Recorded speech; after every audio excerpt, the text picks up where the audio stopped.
Some stories are forged in silence when the pain of carrying secrets becomes heavier than the fear of speaking them out loud. For Steve Knapp, that moment came the night he made the bold decision to tell the truth about his drinking and face the lies he carried and the life he was hiding. He hasn't had a drink since. What followed was both heartbreaking and hopeful. The unraveling of self-abandonment, the ending of a marriage, and the rediscovery of who he could become when he chose honesty, authenticity, and kindness over silence, secrecy, and shame. Today, Steve joins us to share his journey from addiction to recovery and the powerful work he's now doing to create safe spaces for healing and connection, especially around men's mental health, through his podcasts, Forged in Silence and Through the Glass Recovery. Whether you're in the depths of addiction or simply navigating the struggles of everyday life, Steve's story is one of resilience, perseverance, and grace, and a reminder that none of us, no matter what we face, are ever truly alone. Welcome to the PIG, where we explore life, love, loss, and legacy through real conversations and meaningful stories, with purpose, intention, and gratitude. I'm Kelly. And I'm Erin. We're sisters, best friends, sometimes polar opposites, but always deeply connected by the life and love of the woman who taught us to be courageous and brave, our mother, Marcia.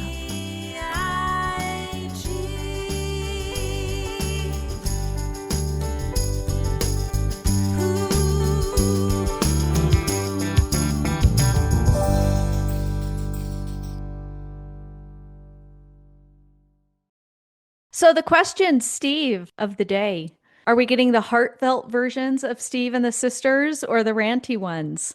I'm gonna guess you're probably gonna get the heartfelt version of Steve today. We'll see if the ranty version of me comes out. If you want to check out the ranty version of me, you can see it on Forged in Silence, because every once in a while, I don't go off in a bad way. There are certain things that touch my heart that I get passionate about, and that's where the rants come from. Well, we are just absolutely thrilled to have you here today, Steve. You do host two podcasts, Through the Glass Recovery and Forged in Silence podcast. We look forward to learning about them as we have our conversation today, you and your co-host, Julie Miller, and kind of how those podcasts came to be. And I really love what you're doing with creating connection, and connection being the opposite of addiction.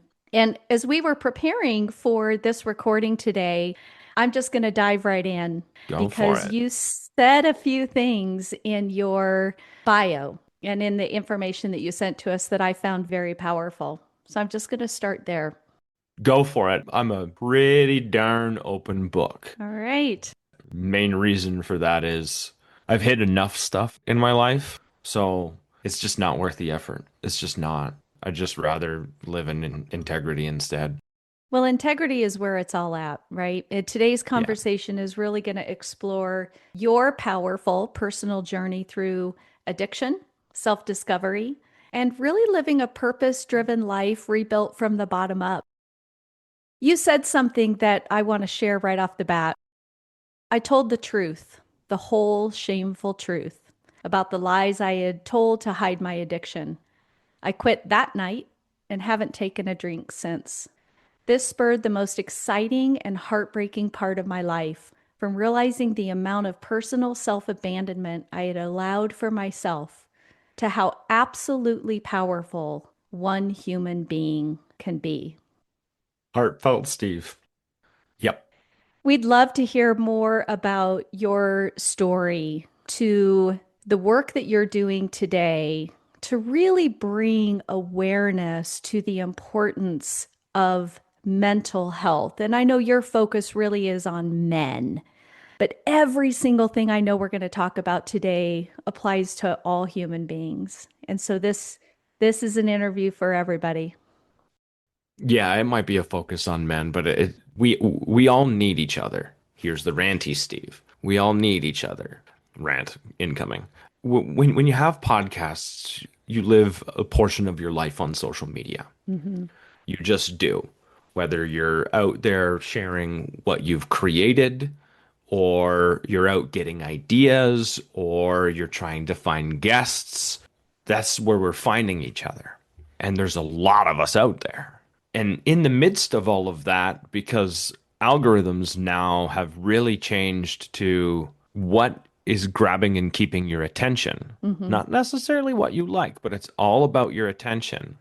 So you get stuck on one thing and then it'll continue feeding that same stuff to you. Mm-hmm. So on Forged in Silence podcast, when I log into that account and I start looking at it, I get two things. I get versions of women hating on men. Then I get like the sexual version of whatever is floating around on the internet. And it's not like I click on any of it. And it's not like Robbie clicks on any of it. We've literally had this conversation. But those are the two things that show up on the Instagram feed for that platform outside of the people that I follow, which I find really interesting. I see that stuff and I see like we're already disconnected in a world where we're told we're super connected. Mm. And then we use these devices as a means to stay connected to people or, share a picture or whatever it may be. We're missing getting outside. We're missing going out for coffee. We're missing actual human interaction. And I'm just starting to figure this out now. And I'm seeing it in what looks like epic kind of proportions. We just don't get out. We don't knock on a door anymore. We don't pick up the phone and actually make a phone call before we text because we're worried about it being intrusive. We are missing each other. Yeah, we really are. We've become a very disconnected culture. Yeah. And AI is contributing to that probably now more than ever. But the more technology grows, the greater our disconnect and the less our connection, which is why I think the work that you're doing in connecting people together and you have reconnected to yourself. Yeah. Do you want to go back to that quote that you read from what I wrote? Sure. And the second part of that was you said, strangers saved my life. Absolutely. The people who didn't know me had the greatest lasting effect on who I am and what drives me today. A stranger is someone who has no strings attached to any of your problems. Wow. Nothing. So when a stranger reaches out and says, I'm willing to listen, what do they have to lose? Their time. And when you reach out to a stranger, what do you have to gain? Their perspective. And so it's way easier to say something hard to a stranger than it is to your spouse or your best friend or someone that you love because you're so afraid of not having the right words or you're so afraid of hurting their feelings or you're so afraid of, like, the laundry list happens there. Even though you need to know, you need to have that conversation. It needs to exist in your life. You need to create the rip in the relationship to make it better. It has to happen. Mm-hmm. But what happens when you don't have the words? And what happens when you're too scared? I told a lot of my secrets, a lot of the things but when I say secrets, I mean the things that I was ashamed of. Even the drinking and driving with my kids in the car. Mm. Like literally open bottle while they're sleeping in the back. Stuff I'm not absolutely proud of at all. That stuff hurts. But the only way to not be alone in the things you're ashamed of is to let them go. Some of the safest spaces I've found to share the shame is for people that have no strings attached at all. Some of those people have become my best of friends. What an incredible gift that is. And I think that, Steve, that's a testament to the greatest gifts are held within our deepest, darkest secrets and shadows. And only coming face to face with that, only being truly, deeply, authentically honest with ourselves, Yeah. first and foremost, above Yeah. everybody else. And not, you don't have to tell the world everything, but that is the only place that we will ever be able to capture and embrace and hold on to that gift, that goodness, that greatness that exists in those spaces. It's like one of those things that makes you want to be a stranger to somebody else Mhm. because there was a stranger that helped you dig yourself out of that hole. Mm-hmm. Right? There is always a piece of my heart that is going to make time for someone who says, "Can you listen?" Mm. And there'll be a part of me that'll want to give advice, right? There will be the fix it part. And as I grow up, I And I say grow up, I'm 43 years old. But as I grow up, I feel like I've only really started growing up since I was 39 because I quit when I was 39. So I'm just over 4.5 years sober. So Mm. when you talked about that day when I finally put the bottle down, I haven't touched it since.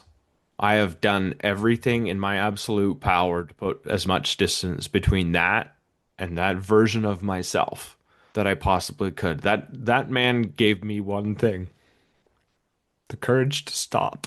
Mm. And I'll forever be grateful for that. But there's so many lessons in my past that I get to take with me today that help me be a better man.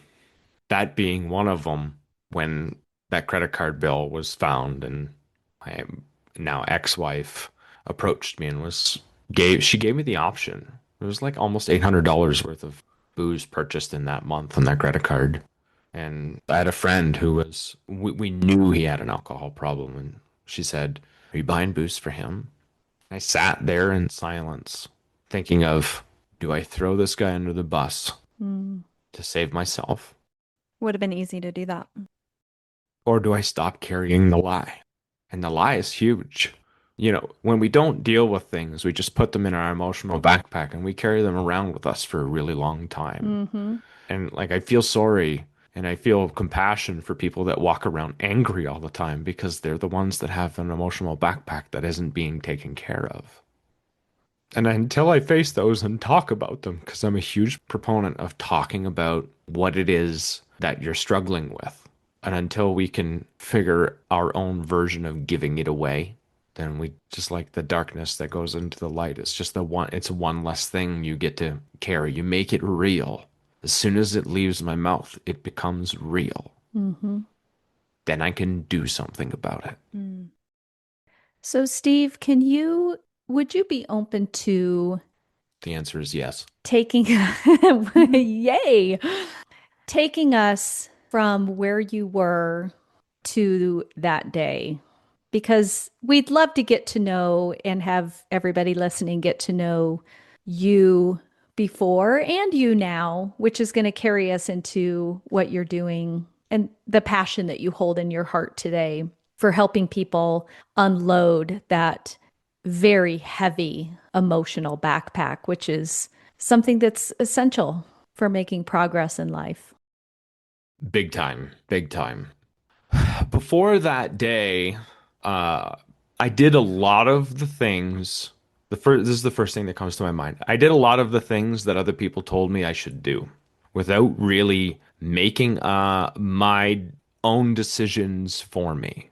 I get the option to have a promotion and have the conversation with my wife, and it would be like, you should do that. You should do that, right? It would be good for, you get off shift work, you get off this. And even in that, like I was on the fence.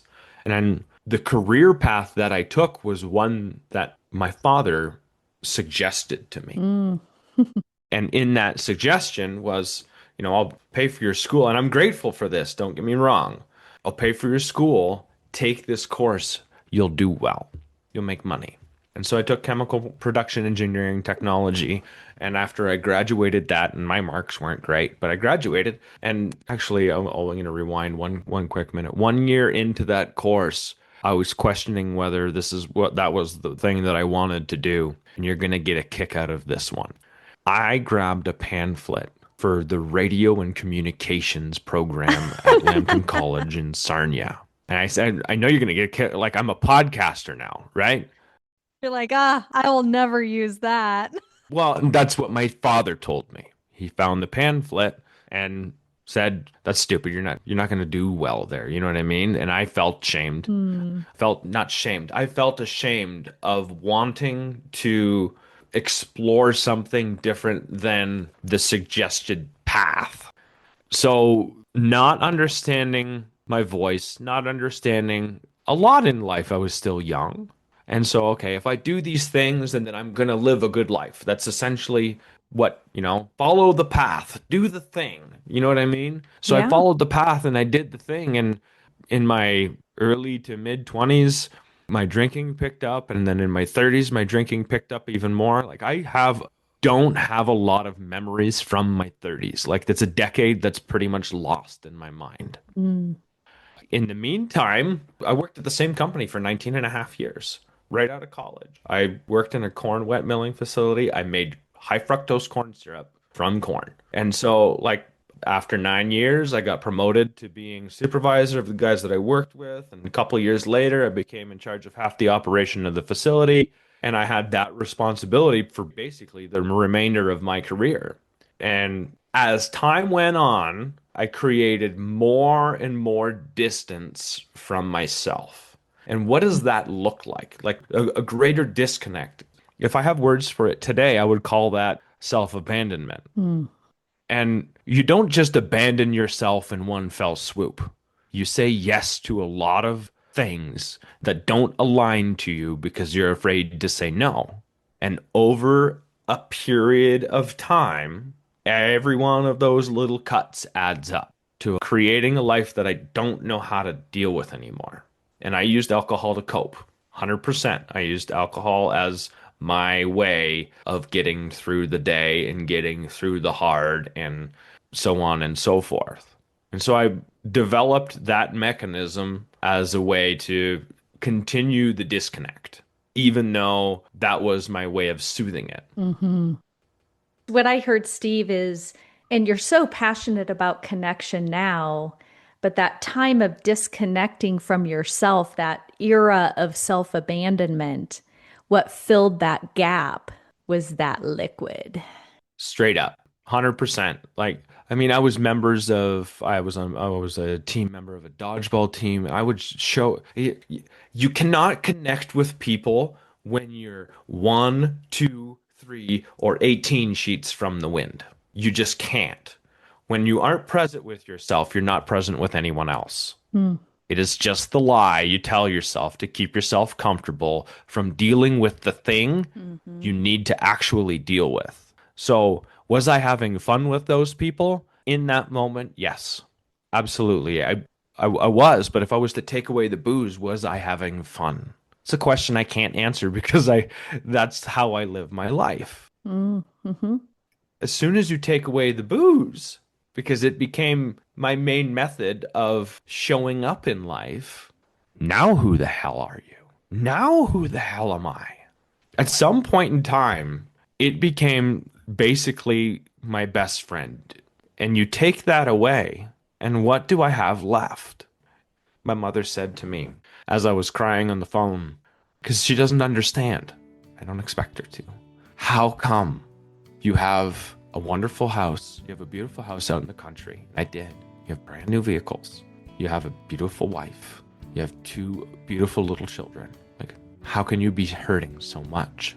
The house, the car, a relationship that's really disconnected because I was disconnected from me. It makes the rest of it really not matter, because how am I supposed to show up and give when I don't even know what that looks like for me?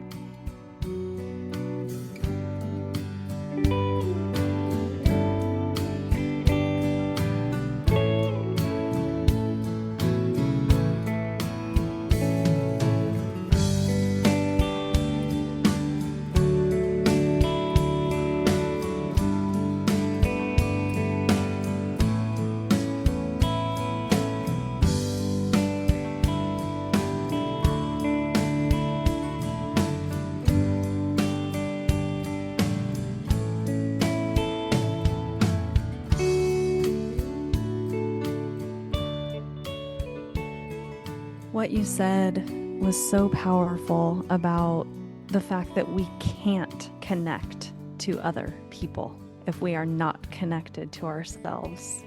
And I've actually never heard it worded quite like that. You know, we hear you can't love others if you don't love yourself first, you know, and things like that. But that connection piece is critical. What does that look like, though? Like, how do you explain that to someone? The word connection is like this. First, it's a buzzword. Next is what is really involved in it, right? How do I reconnect with myself? I have to start making decisions and trusting my gut and doing things that other people aren't telling me to do. The disconnect from me is I don't trust myself. I have a lack of trust in my own ability. And until I start actually taking an action towards proving to me that I can trust the decisions that I'm making, first of all, I have to make them. As simple as, what do you want for dinner? Mm. If you constantly say, I don't know, what do you want? And you add that up over a decade, a simple little decision like that, how are you going to know what food you actually like? Because you're not making the decision. You're just deciding based on the choice of someone else whether you like what you're eating or not. Where's your own commitment?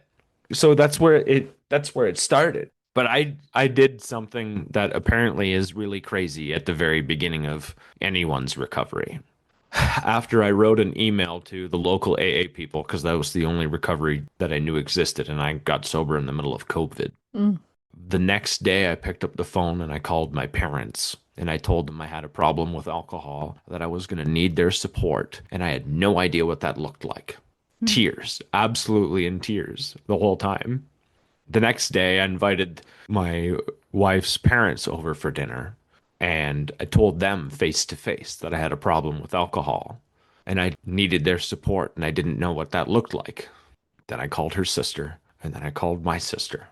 So I told immediate family on both sides within the first 4 days of my sobriety. I figured if I wasn't going to stand behind it, I was going to start standing in front of it. Mm. That felt like the right thing to do, and I'm not gonna, and I'm gonna say today it was 100% the right thing to do. It was Even very, though go oh, ahead. I was just going to say it was very brave.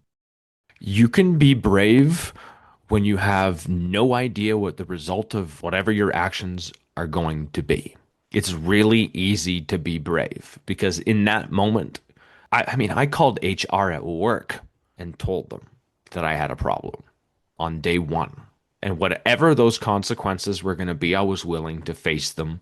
Go ahead and rip the band-aid off. Let's get the tears. Let's start being honest. And I think I found in that first night, and it was embarrassing and shameful and all of that, I think I found so much freedom in that. I was just willing to keep going. Hmm. I was dying inside to say something. There were nights where I was crying. I was a puddle on the floor. Three sheets to the wind, three sheets to the wind, a puddle on the floor saying, I need this to stop. Mm. What this was, the voice inside of my head was, I need this pain to end. And I didn't know how to explain it. There was no other words for it. There was nothing. It just needed to stop. I didn't know it was the alcohol part that needed to stop. I was going to get sleep studies done and all of the rest of the things and see an ear, nose, and throat specialist because I wouldn't blame alcohol for what my health problems were. Mm. I remember telling myself that when I hit 200 pounds, I was going to have to do something different. I didn't quit until I was 215 pounds. I think it's interesting that, and you bring up something that's really powerful, is the awareness and that deep knowing inside of your being that something had to stop, that there was a pain that existed, but looking everywhere else except directly right into the eyes of that pain. And I also think it was really interesting as you were talking about bravery, that the bravery was standing up to and looking that pain in the eyes. Then the courage comes in sustaining that over time as that scab starts to heal, that wound starts to heal and it gets itchy. Oh yeah, and it gets itchy. You start waking up to a lot of the things that I didn't create boundaries for, a lot of the ways that I felt I should be treated better. You wake up to the disconnect that you created. I woke up to the disconnect that I created. Like that's on me, 100%. Even in the relationship, you do the best you can with what you have. Eventually, our relationship had to come to an end. And out of respect for her, I won't go into too much detail into that. But our relationship had to come to an end. It came to a point where we weren't willing to get past resentment. And okay, Mhm. I guess we're going to have to do something different. And at some point, you have to start believing in yourself. some point you have to leave the comfort zones that you create in your life to go and find out what's really out there. Because I lived in a really tight little safe box. And the first time I packed up and I came out to Colorado to visit, it blew my box wide open. Where Absolutely did you live? Where are you from originally?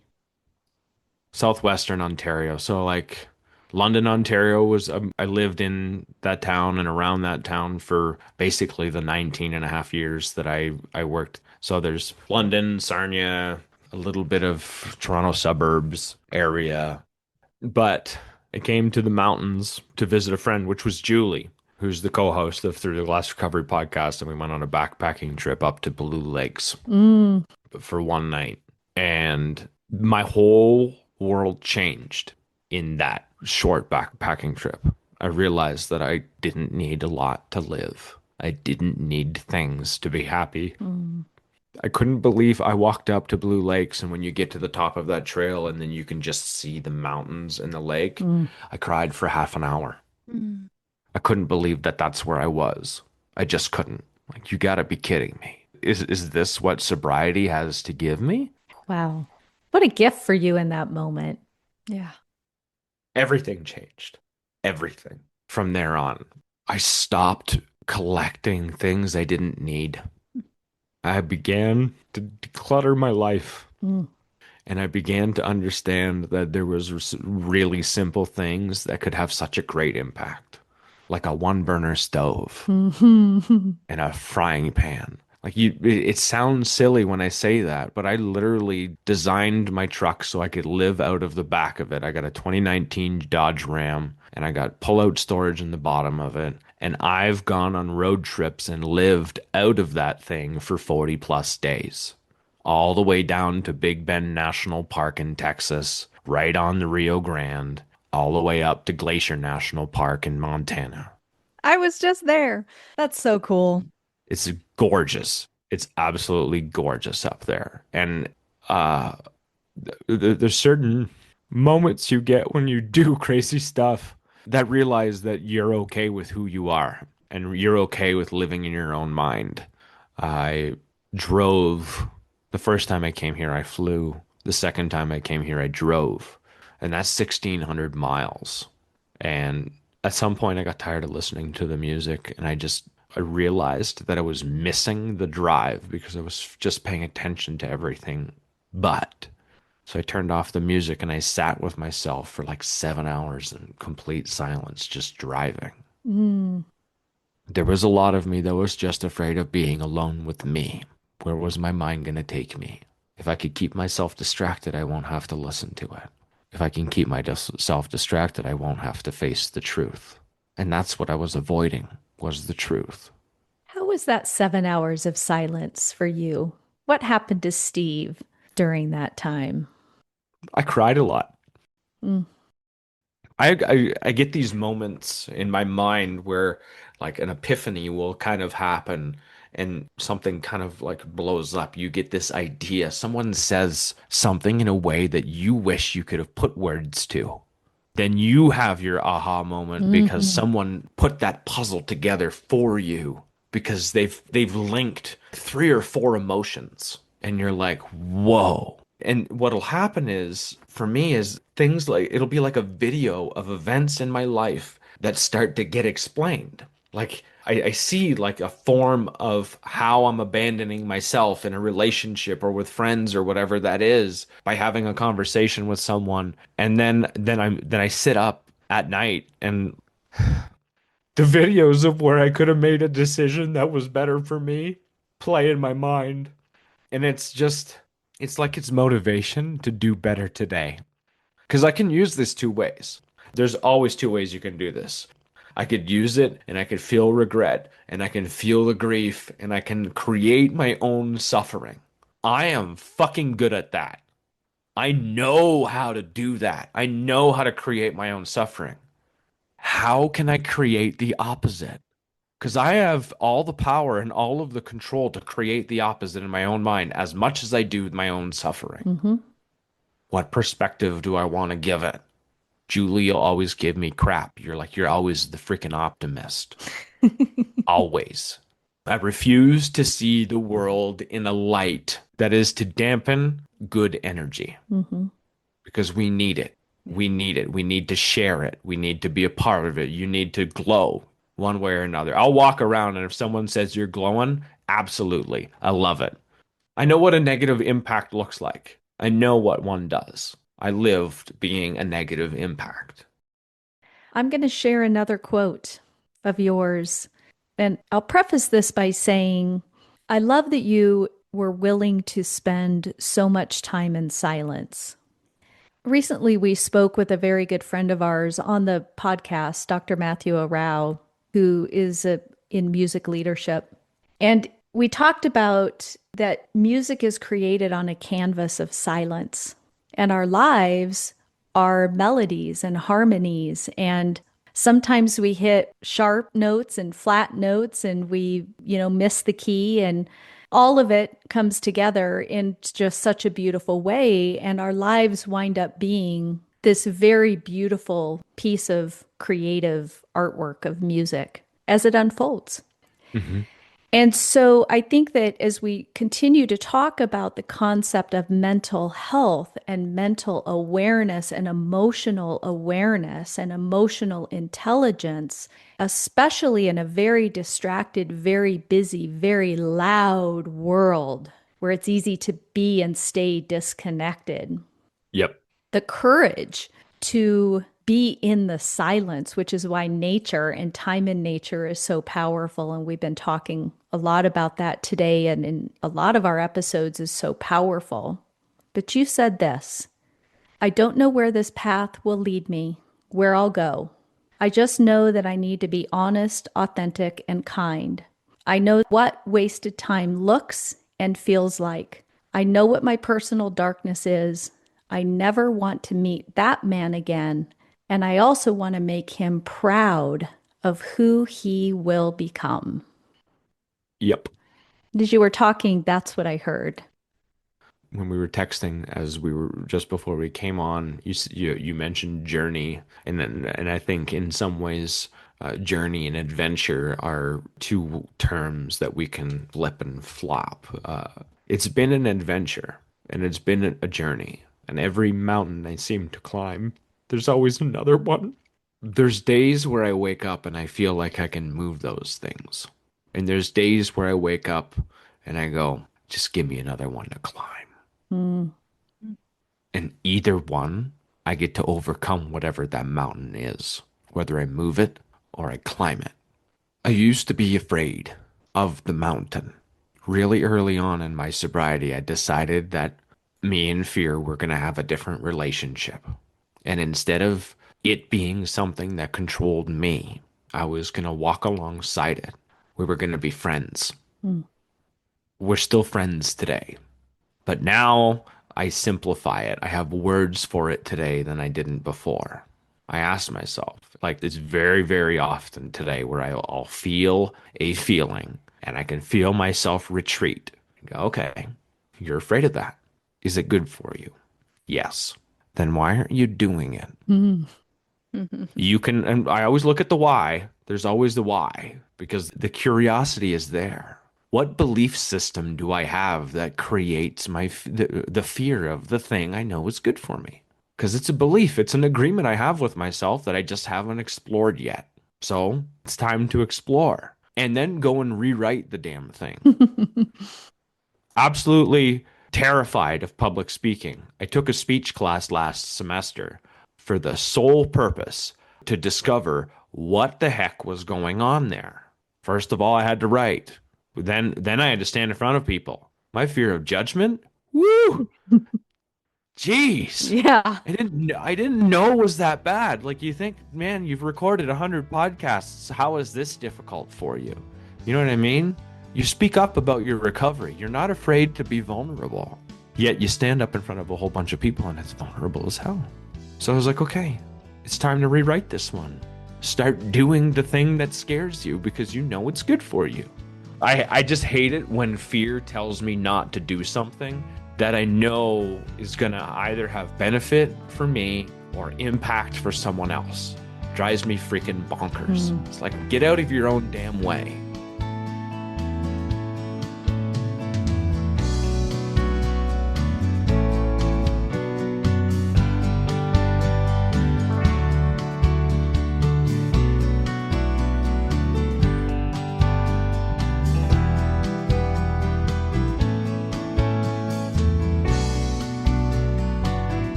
I was just going to say, I had such an interesting thought and picture that popped into my head when you were talking about the mountains. In my mind, I was thinking about how even when we're among the mountains, in between climbs, you are in a valley of some kind. And then when you made that statement of, I was afraid of the mountains, I was afraid of that climb. And I very introspectively asked myself this question, but I would like to ask you as well, because I've experienced so many of the same things. I think we all have. I think every person alive, and certainly anybody listening to this podcast, this will resonate, right? They can relate to being fearful of what's ahead and being fearful of that climb. It's going to be hard. Like, that looks really hard. You know, Kelly and I were both born and raised in Colorado, and now you live there and, you know, surrounded by these beautiful Rocky Mountains and 14ers and, you know, and so it's easy to look at those ahead of you and say, well, that's going to be difficult. But I asked myself the question, and I want to ask you the question of, are there moments where you then face that and have fear of what is ahead and a fear of climbing that mountain? But are we more afraid of staying in that valley if we don't climb? Here's what I've found. When I'm in the valley staring at the mountain, I'm in my comfort zone. That's the comfort zone I created after the last mountain that I climbed. And when I sit in that for too long, I stare at the peak of the next mountain.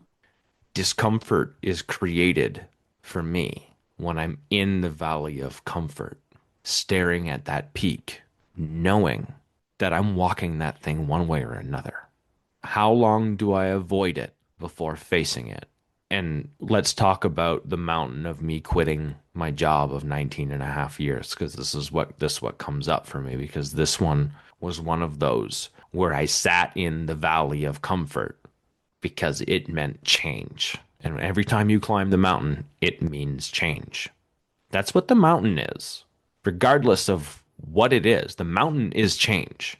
And the fear is, what's going to happen to me when I get there? What's going to happen to my relationships when I start climbing that thing? How am I going to change? Because it's going to change me. And if I change, that's going to change the relationships around me. And are these people going to grow with me? And if you have an anxious attachment style like I had, then you're going to even be more fearful of any sort of change, because your change is going to create discomfort in your relationships.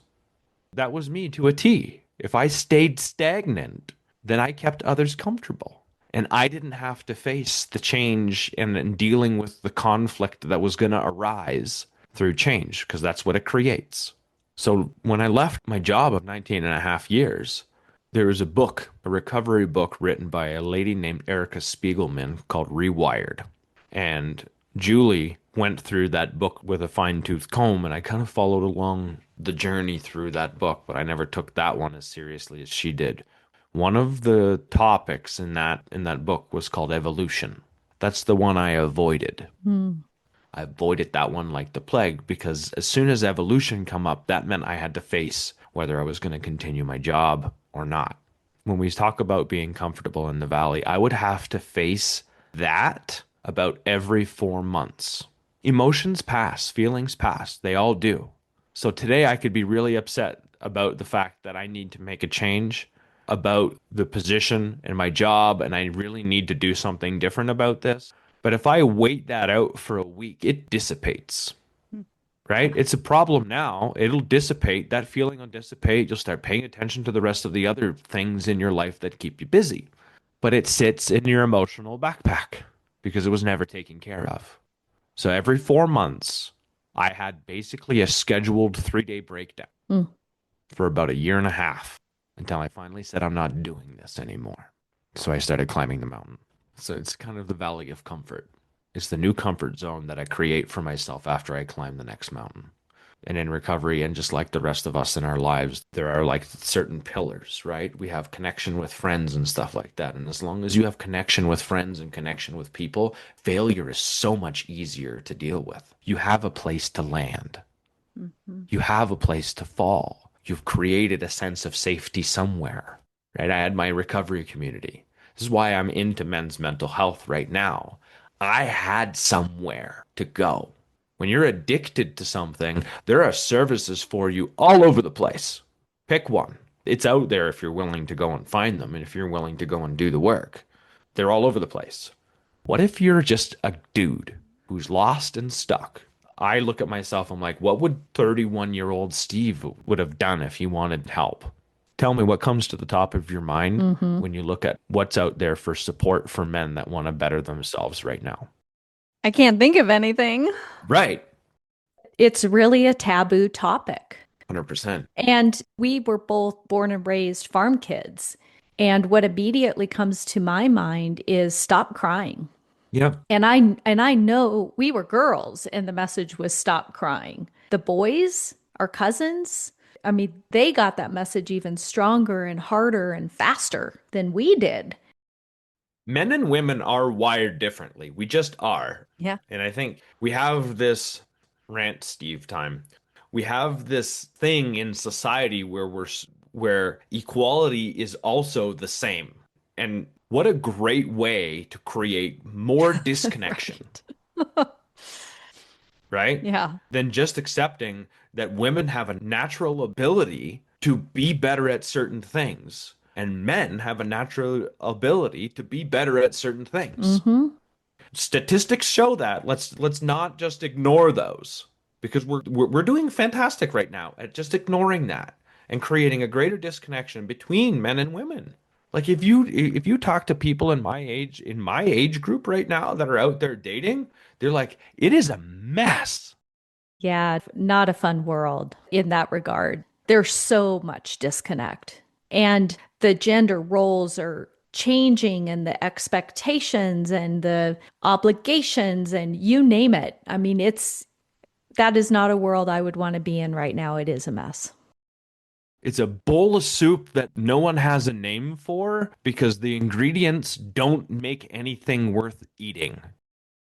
Well, it's interesting, like tying back to what we were talking about in the very, very beginning, which was these devices, right? Yeah. And this, we're supposed to be so connected, right? And you look at social media, and there is not a more polarizing platform Mm-hmm. than social media. So it's meant to connect us. Mm-hmm. And instead, it has completely divided everybody on every topic. Yeah. Like when it was just pictures of what you were eating for dinner Mm-hmm. and Cute, your cute pets, cute cat, cute photos. Yeah. right? But to what you were saying, right? Like, especially as podcasters and self-marketers, we have to be on there. That's where you are. Trying to create connection. Yeah, right. And like just to have a voice, we need a place for our voices to be heard. And it's a tough place to want to spend any amount of time. It is so polarizing, and we live in a wild world. It's a double-edged sword. It's wild. And I think it circles back to, Steve, to what you were talking about just a little bit ago, which is this concept of completely having to redefine your relationships. Not only did you have to do that in your sobriety and everything that you've talked about, Mm-hmm. but we're redefining it through technology as well. Like, again, it's a bowl of soup. It's all a mess. You mentioned sobriety there, and for the first like 2.5 years of my sobriety, like that sucker was my identity. Mm. My sobriety was, I'm sober. Steve is sober. and people that know me would have said that too, because I was, and it wasn't until they really started bringing that up to me in conversation, not that it was a bad thing, but like if I was going to have a conversation with you and I was about 2 years sober, you would have known that I was sober within the first 5 minutes of that conversation Mm-hmm. somehow, because my life was so related and revolved around it so much. I'm growing out of that phase. How do I introduce Steve without Mm. sobriety being the main part of my identity? The question I ask, one of the things that I ask now, and I'm horrible at answering this still myself, is when we introduce ourselves to each other, we try and share who we are, right? And we always start out with the what. We start out with what we do, what we're passionate about, or whatever. We never get to the actual who. It's all of the surface stuff that surround you that you share about who you are, and it's not. Those are things you do. Those are things you bring to the table. Those are your whats. What are your whos? What heart do you bring to the table? What's the passion? What drives you? Mm. What's the thing that's important to you? Tell me about that. And I still have a hard time putting words to my own stuff. But that's the who.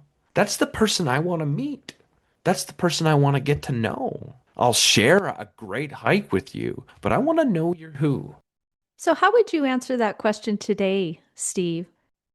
I just did this with some guys and I was horrible at it. Who is today? He's passionate about figuring out how to connect other people with other people. He's willing to listen, and I think he just wants to see people better themselves. And there's something in there that always drives me to do this and get over whatever the heck it is, but it also drives me to learn more about what makes me tick and try new things and I don't know, get over failure. Hmm. Like trying new things and failure go hand in hand. Oh, yeah. Like I, Failing forward, right? We've all heard it, we've all yeah. had to do it. What I hear in all of that is not only the redefining of your relationships, then the redefining of the relationships in the world, with work, with your children, Hmm. but also with yourself. And we're all redefining those relationships with ourselves. And what a beautiful question to ask. Who would I introduce myself as? Takes me back to a couple of decades ago. I was working with a mentor at the time who challenged me to write my own personal mission statement. Ooh. Erin, you probably remember that. I do remember that. Yeah. And that remains consistent today.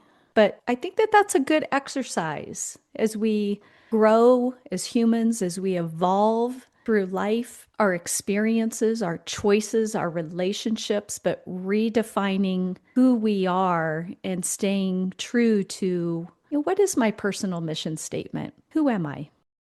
God, it's such a beautiful shift in perspective. And so, Steve, what you were saying, yeah, when you introduce yourself, so often the first thing that you share is what you do, right? Typically for a job. Yep. And like having this conversation and actually really thinking through that and processing that, that's so sad I to me know. that like I do not want to be defined by my job. Right. There's so much that I offer and bring to the table in that position. I want those things to define me. Mm-hmm. But I would take those traits into any job, right? Or whatever I'm doing or how I'm living my life. What if we could really flip the script on how we introduce ourselves to people? I love that. That's the who, right? That's where one heart gets to meet another. That's where we begin to share the parts of life that matter. Just because I'm an accounting intern, it means nothing other than the fact that if you might have financial problems, you could use me for help. But none of that defines the who. Anytime anyone asks me that question, you get a different iteration because it's a very introspective question, right? It's the only person you get to look at in the mirror is you, and now you have to share that with someone. So it's super vulnerable. Right? Now, what if I get that wrong? Like a lot of us, you can imagine that, like the laundry list of things that go through your head before you even start spitting out the stuff that matters. Like now, I feel like I need to do my values again, and because I think that's where that answer comes from. You know, my top 5 value sets. Then the words come from that. I think that's probably where that comes from. I'm just thinking off the cuff now. Talking out loud. Yeah. And as you're talking out loud, as we're all talking about this, what's so right in my face is that this is what we talk about on this podcast. This is legacy. This is your living legacy. It's not what we're leaving behind, although hopefully our value sets and these beautiful aspects of who we are as human beings will be remembered. But it's what we're choosing to do in the moments that we have while we are here and the impact that we're creating in our relationships with the people that we connect with, in the conversations that we're having, in the fear that we're abolishing and the love that we're creating. We abolish the fear, we make space for love. Yeah. And that really is at the heart of all of life. Absolutely. Absolutely.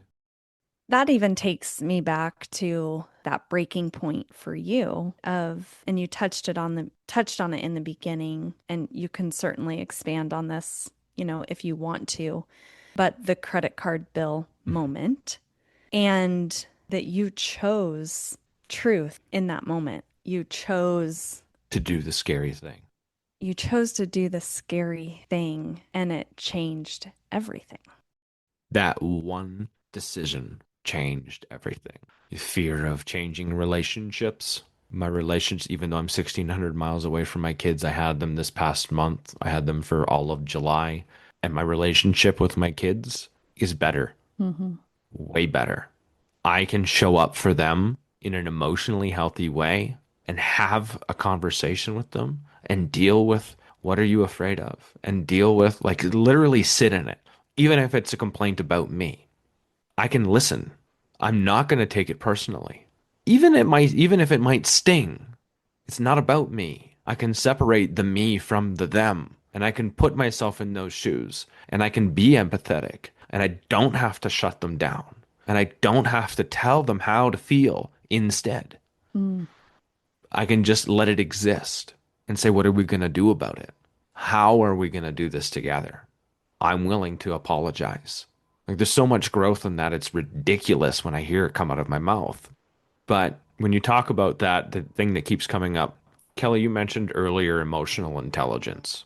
And today, if it wasn't for reading, for me, it's the Encyclopedia of Emotion, is Atlas of the Heart by Brene Brown. It's my absolute favorite book. That book changed my life, because I now had words for the way that I felt. And now I got to practice using the right words, because it blew my mind when I heard, if I use the wrong word for the emotion that I'm feeling, I'm going to feel my emotion wrong. Creates confusion. Correct. And she has it so well written out in that book. 87 emotions that we all feel. 2/3 of those are negative. Yet we call them bad. We shouldn't feel them. One of the things that I learned after I quit, because when you experience joy, like real joy for the very first time after you quit, you're like raw dogging life in a really emotional way, because everything's new. Nothing's numbed. You can't run from it anymore. So you think about a child where you take them to the store and they want that thing and you say no and they have a complete fit. I've done that inside so many times, had a complete fit over something that did not really need such a great emotional reaction to. But all I'm trying to do is validate how I feel, because I've invalidated my own emotions for an extremely long period of time, that when they show up, they big. Even though they small, they're big. And it's habit. Yeah. It's just the habit, the habitual reaction, not a conscious response.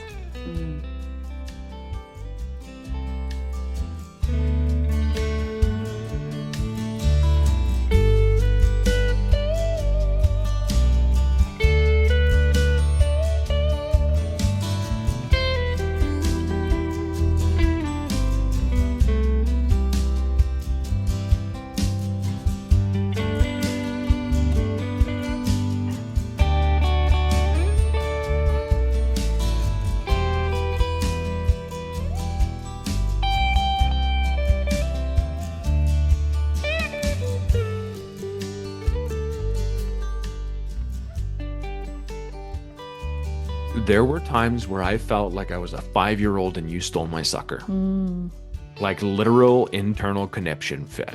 And there were times where I felt like a teenager all over again, just trying to figure things out.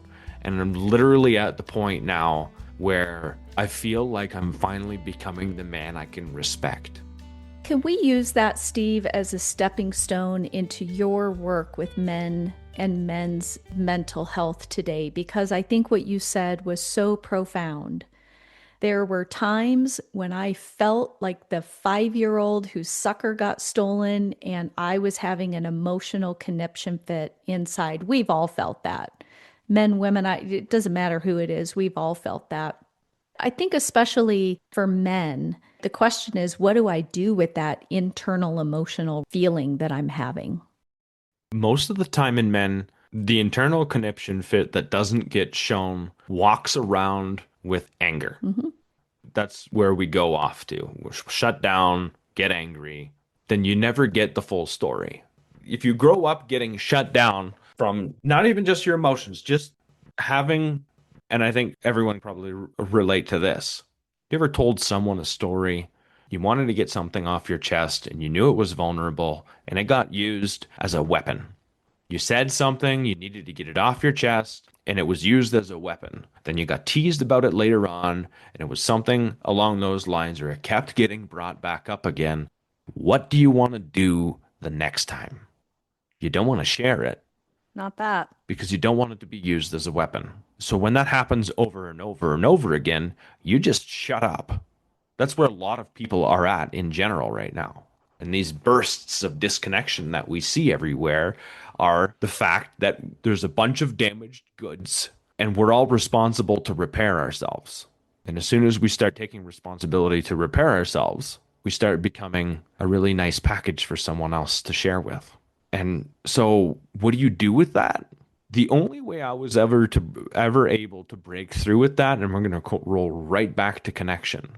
If I don't trust sharing my stuff with anyone, I'm never going to get over or I'm never going to receive the validation for the conniption fit that I was having. And mind you, you still need to have a growth mindset, because if you sit in a victim mindset, you're just going to do it over and over again because the pity and the sympathy is what you're after, as opposed to dealing with it so I don't have to feel it this way again. If I give it a perspective in which I can live with. And so the thought with Forged in Silence is, if we can create a space to give other men to share what it is that's on their mind so other men can see it too, then maybe we can inspire another guy to find the courage to say what he needs to say, because he's tired of living in the valley that he created of comfort that is now just a valley of discontent. Climbing a mountain by yourself is a valiant thing to do. Climbing a mountain with other people, you can share the view and you still climb the mountain. But the smile you get when you see the view part way up because you turned a corner and you got that little milestone in your life, and you turn around and there's another smile that goes, fuck yeah, nice work. The smile, the reflection that we get from other people in times of sadness and in times of joy, happiness and awe and wonder. We need people so we can see the reflection of ourselves in a mirror through someone else. That's how we end up feeling really freaking good about ourselves. We can build ourselves up all we want, but if it's not shared, it's goddamn lonely. That's really beautiful. Thank you for sharing that. I was thinking too about the journey or the adventure, climbing the mountain with others versus being solo. The camaraderie, the companionship, the problem solving, the overcoming obstacles, the safety in numbers, the security of that connection. Yeah, We start together, we end together. That takes a lot of trust, right? absolutely. Picking the right people, being emotionally intelligent and aware enough to know who you can and want to take on that journey with you. And I mean, if we don't allow ourselves to make mistakes, to bring those people along with us, then we're not going to find the right ones either. Yeah. Because, I mean, there is a lot of people. I had my own bout with permanence. and impermanence. Because when you think about permanence, that's me, like everything's going to be this way forever. And I get to create a really good sense of comfort when I do that. And when I think about impermanence, then I allow seasons to exist in my life where someone can come and go and we can share pieces of our lives and then move on if that's the way things take us. And in my recovery, I have shared a lot with a lot of people that are no longer people that I continue to share with. Not even that we've had disagreements, but we've just grown apart. We've gone different ways, right? When you're in search of your own value set and somebody else is in search of theirs, you're going to find what aligns and you're going to find what doesn't. That doesn't mean you still can't be friends. Two different things are allowed to exist in the same room all at the same time. If I'm willing to allow my curiosity to be a part of the conversation. I think that you just touched on something that's really critically important. And that is that as relationships are redefined, it's okay if the relationship does not continue forward as it existed before. Correct. That once it was defined that way, doesn't mean it has to always be defined that way. That Yeah. redefining is sometimes saying, we're going to remain friends. Hmm. We're going to carry mutual respect, love, admiration, appreciation, respect, whatever it is in our hearts. But it's okay for that relationship to change or for that person to no longer be a part of your life if seasons of life have changed, value systems have changed. It's okay. Yeah. And that doesn't have to work against our mental health. That can actually work for our mental health and our emotional health. When one door closes, another one opens. It never happens right away. There's always a lag. When I moved here, one of the very first things that I decided to do was just show up and try. See what happens. But show up and try. Be there. Be present. Put effort in. See what happens. Man, has that ever changed my life? That alone. Opportunity? Like you wouldn't believe. I thought I had an internship this past December and I never bothered putting any effort into finding another one because why would you? 2 weeks before the end of the semester, that went away. They couldn't take me on anymore. They lost a couple of employees and didn't have the time for me. What did I go back to? Show up and try. Just keep showing up. Just keep trying. That was the middle of May. Middle of June, I landed in a better spot than I had before. Yeah. Victory. Yeah. And that was just it. So I'll just keep doing this. And I listened to a podcast with a guy named Sahil Bloom, and it was Rich Roll talking to him. And I saw a post of his, and it was like your luck quotient. If you're sitting at home on your couch, your luck quotient is garbage, right? But if you're getting out and you're doing things and you're talking to people and you're connecting and you're putting effort in, your luck quotient multiplies, right?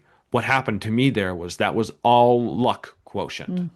The job that showed up had nothing to do with where I was looking, but it had everything to do with the effort that I put in. It's wild. It's absolutely wild when I look at it and I take one giant step back. And when I was at the firm, I finally met my boss's wife, and she, you're Canadian. What are you doing here in Western Colorado? You know what I mean? Like everyone asks me that question, and sometimes I go in depth if I keep getting asked, and sometimes I don't.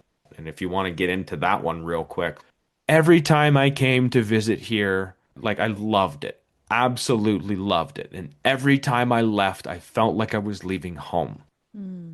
Every time I left. And every time I left, it got harder and harder. So I packed up my stuff because I applied to jobs and jobs and jobs and jobs at the beginning of last year. And I almost had one, and that one fell through because of immigration stuff. They didn't want to bet on me. Fair. That's fine. If you're not going to invest in me, screw it. I'm going to go and do it myself. Stubborn. Packed up my stuff, rented a room here, decided I was going to move here, gave myself 3 months to figure out how to stay legally. I only had the stuff that could fit in my truck. That was it. 4 days later, I went to CMU. 6 days later, I got this email saying, "Congratulations, we've accepted you, plus a scholarship." Sometimes the universe slaps you in the face with an opportunity that you cannot just overlook. And that one, I always sleep on things. Big decisions, there's the giant emotional reaction that shows up, excitement, all of the rest of this stuff. Sleep on it, wake up tomorrow morning. Where does my heart lie? Where does my gut sit? I couldn't ignore that. So I accepted. I had 3 months to figure out how to stay, and it took me 6 days. Hmm. And I've met really incredible people. The people on this side of the slope have been nothing but kind. I've been greeted fantastically. I honestly love it here. This place feels like home. So why not start making it one? Hmm. So I'm here. The podcast was started because I needed to create a project for the entrepreneurship class that I took, and I was supposed to start a small business, but I couldn't do that because I hadn't been here long enough to do it legally on my visa. So I sent Robbie a text message and I said, "Hey, do you want to start a podcast? I need to create something for this course." And he was like, "Yes, absolutely." He was thinking about it himself earlier that week. And so we sat down that weekend, came up with a name, and in straight up Steve fashion, if he wants to do something, he's going to start it, and it's going to be ugly when it starts.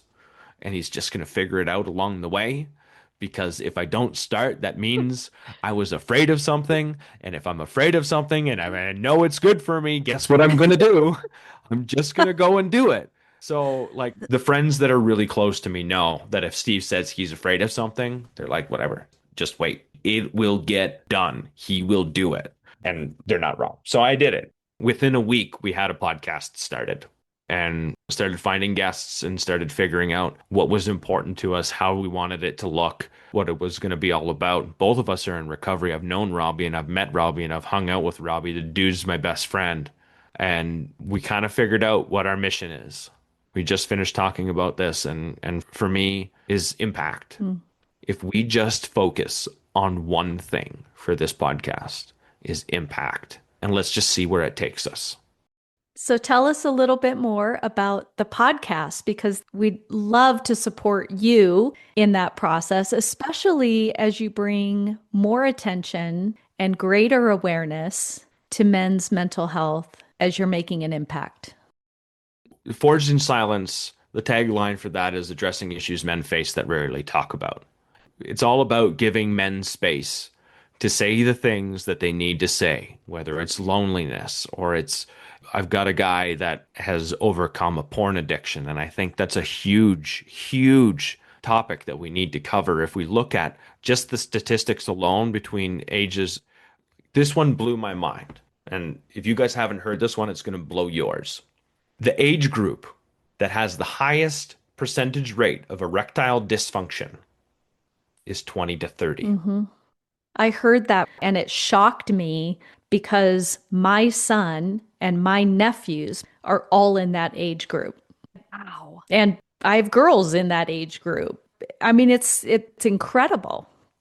When I heard that statistic, I was like, wow, this is how disconnected we are. Mm-hmm. This is the level of disconnection we're finding. We're young men, porn, we're getting so used to just being with ourselves that when we get the real thing, we don't know what to do with it. That statistic is wild to me. That seems, yeah, it's absolutely shocking. So there's things like that that are shocking that I would like to, and I'm still working on shedding light on those things. And addiction is going to be a part of the conversation because that's also a ridiculous number. It's like 3 in 10 people or something like that. We all know someone. Mm-hmm. We all know someone, right? That it's alcohol, drugs, sex, gambling, Work, shopping, work, like eating, it's there. it's all there. Yeah. Eating, it's all there. So I mean, like we'll touch on that, but there's more like the mental, emotional part and being available, both of us being available as men that are working on ourselves to give space to another man to share the things that he needs to share to get off his chest. Give me a topic that's important to you right now. And let's have a conversation about that. And if we squirrel, then cool, let's squirrel. Let's go down whatever rabbit hole that we end up going down. But that's what we're all about. We're really all about doing that. And very slowly, we are hearing from men they're reaching out to myself or Robbie or somebody who's been a guest on the podcast because they've related to something that they've shared so closely that they've found the courage to say, me too. I got a message from a guy the other day. I got to thank you. We got to thank you. He's just a younger kid. And he goes, because of your podcast, I've put more effort into the relationship with my father. And it's gotten so much better. Thank you. Like the side impacts, the stuff that happens when we're not watching because we're doing the right thing is so incredible. It's really beautiful and something that Kelly and I say all the time, talk about it all the time. It's kind of our tagline is hearing the stories of others helps us create a more meaningful connection to our own. 100%. And everything that you just described echoes that. It's exactly why we are doing what we're doing. There is power Lots. in that and a reminder that we are not alone. 100%. Yeah. And Steve, you said to me just before we started this conversation, talking about our stuff is so good for us, including the people that get to be witness to it.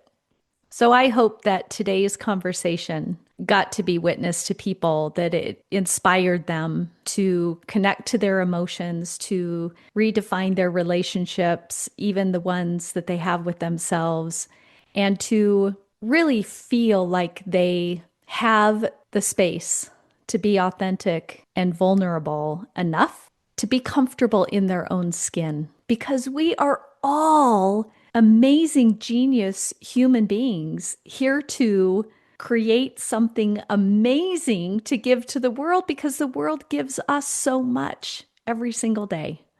And so thank you. This was an absolutely incredible conversation, and I have had so much fun with you today. And I know Erin has a key question for us as we kind of wrap up, and we want to hear some closing thoughts from you as well. Fire away. We ask all of our guests, what is your PIG?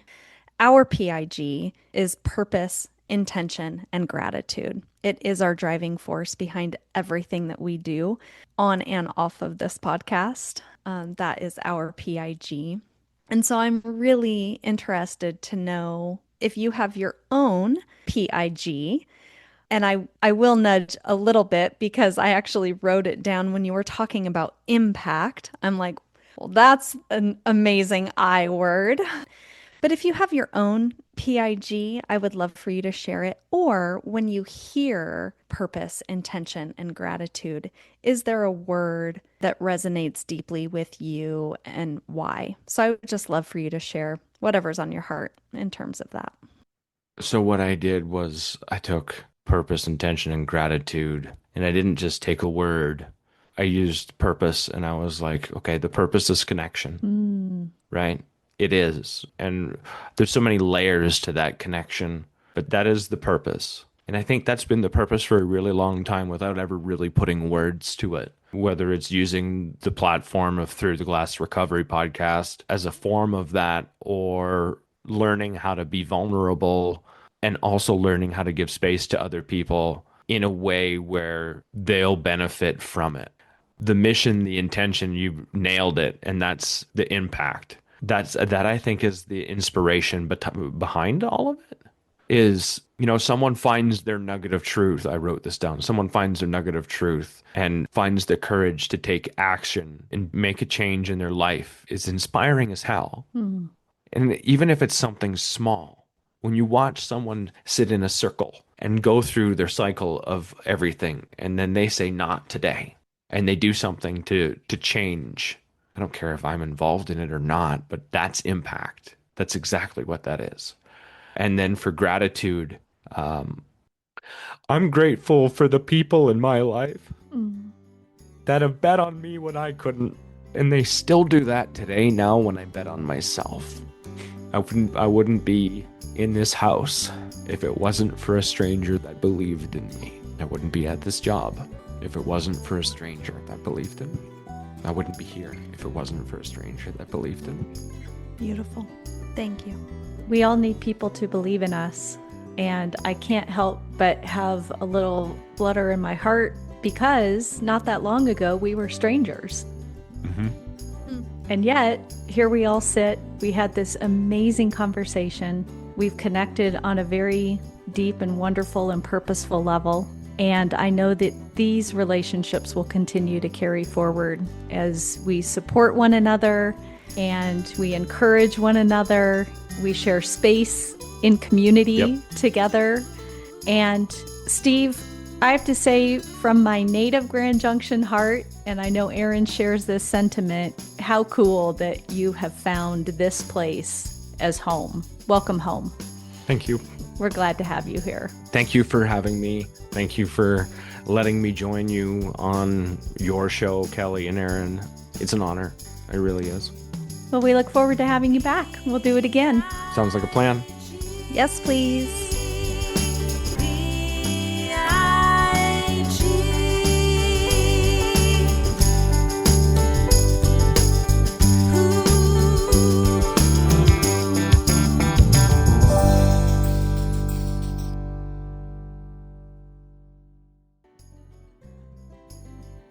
Hearing the stories of others helps us create a more meaningful connection to our own.